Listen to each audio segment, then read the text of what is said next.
Ciao a tutti, come state oggi? Spero benissimo. Benvenuti o bentornati al Learn Italian for Travel. Sono Danielle. Hello, everybody. How is everyone doing today? I hope you're all doing well. Welcome back to Learn Italian for Travel. I am Danielle. Today's podcast is called I nostri parenti italiani, our Italian relatives. And I'm going to tell the story of a trip that I took with my two kids and my parents. And my parents had never been to Italy, neither had my kids, so it was the first time for all of them. And we got to meet the relatives of my dad, who lived in the small town where his father, my grandfather, was born in Tuscany, called Bolzano.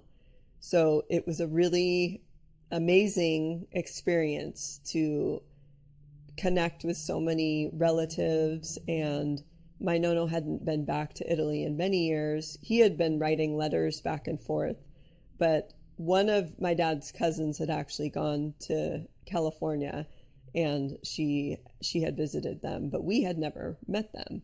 So the story is brief. I don't get into all of the things. Maybe I'll tell another story about everything that we saw that day in Bolzano, because there's so much to tell.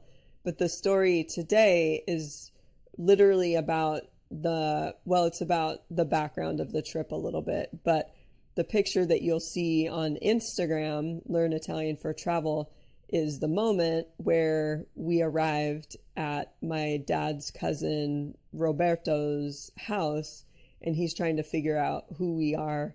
And it was just a very exciting moment. I love this picture because you can see on all of our faces just the joy, the excitement, the satisfaction of finding the house, and being brought there by our taxi driver Mario, who I'll talk about in the story. So I'm going to read the story in Italian, and then I'll translate it into English.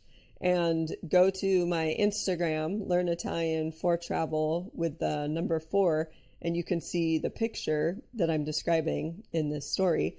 And then I put a few other pictures as well of the time with family in Bolzano. And like I said, there's so much to tell about this story. If you can understand when I'm speaking, I actually have a great uncle who's in the process of being made into a saint. Padre Damiano, and so I'll do one of the podcasts just talking about him and describing the sweet little town of Bolzano where he grew up and where my nonno lived until he was 9 years old. Allora, cominciamo. 11 anni fa ho fatto un viaggio in Italia con i miei 2 figli e i miei genitori. È stata la loro prima volta lì e io ero molto contenta di pianificare tutto. Siamo atterrati a Milano, ci siamo rimasti solo una notte e poi abbiamo preso un treno fino a Padova. Siccome avevo studiato a Padova anni prima, mi piace molto la città. Ho tanti bei ricordi e avevo amici che volevo andare a trovare. Dopo la sosta a Padova ci siamo fermati in Emilia-Romagna per un paio di giorni per vedere una buona amica che avevo conosciuto mentre studiavamo insieme all'università in California. Poi abbiamo preso un altro treno per Lucca. Il soggiorno a Lucca era molto importante perché sarebbe stata la prima volta che avremmo conosciuto i nostri parenti. Mio nonno Enzo è nato in un piccolo paese fuori Lucca che si chiama Bolzano nel 1920. Sua mamma è morta quando aveva 9 anni e poi lui si è trasferito negli Stati Uniti subito dopo. Anche se lui era partito molti anni prima, c'era molta famiglia che è rimasta a Bolzano. Prima di partire per l'Italia, mio nonno ci aveva dato una busta con l'indirizzo di suo parente Roberto. Allora noi andremo a Bolzano cercando la casa di Roberto. Il giorno della nostra avventura abbiamo camminato verso le grandi porti che circondano Lucca e ho cercato un taxi. Subito ho conosciuto un tassista napoletano che si chiamava Mario.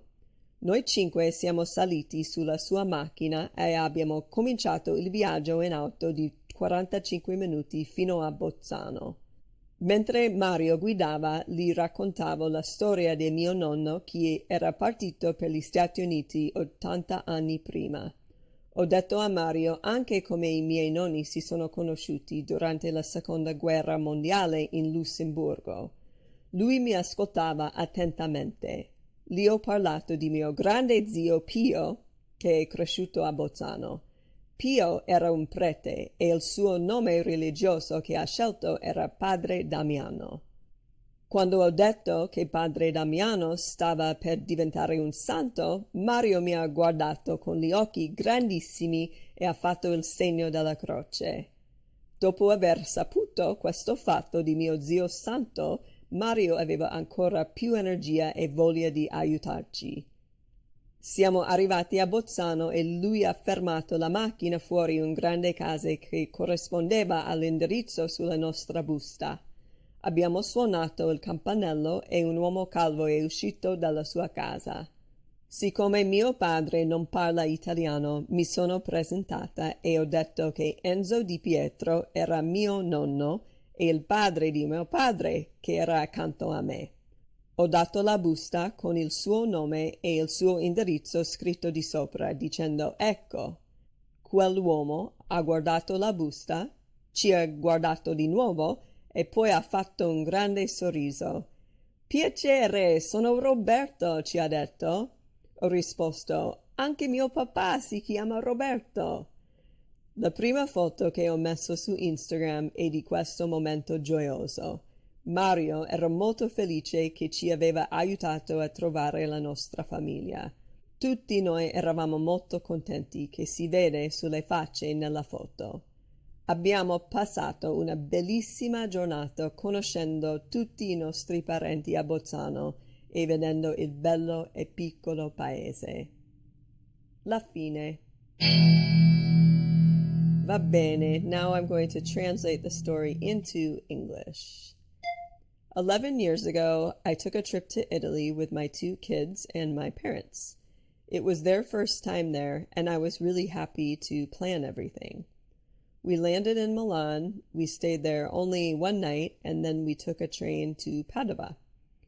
Because I had studied in Padova many years before, I really like this city. I have a lot of great memories, and I had friends that I wanted to go see there. After our stay in Padova, we stopped in Emilia-Romagna for a few days to see a good friend that I had met while we were studying together at the university in California. Then we took another train to Lucca. The stay in Lucca was really important because it would be the first time that we were going to meet our Italian relatives.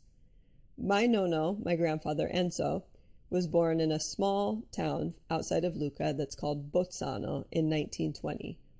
His mom died when he was 9 years old, and then he moved to the United States right afterwards. Also, even though he had left many years before, there was a lot of family that stayed in Bolzano.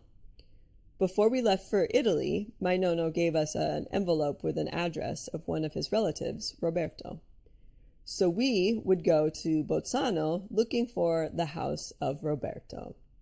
The day of our adventure, we walked towards the big doors in Lucca that wrap around the city, and I looked for a taxi. Right away, I met a nice taxi driver who was from Naples that was named Mario.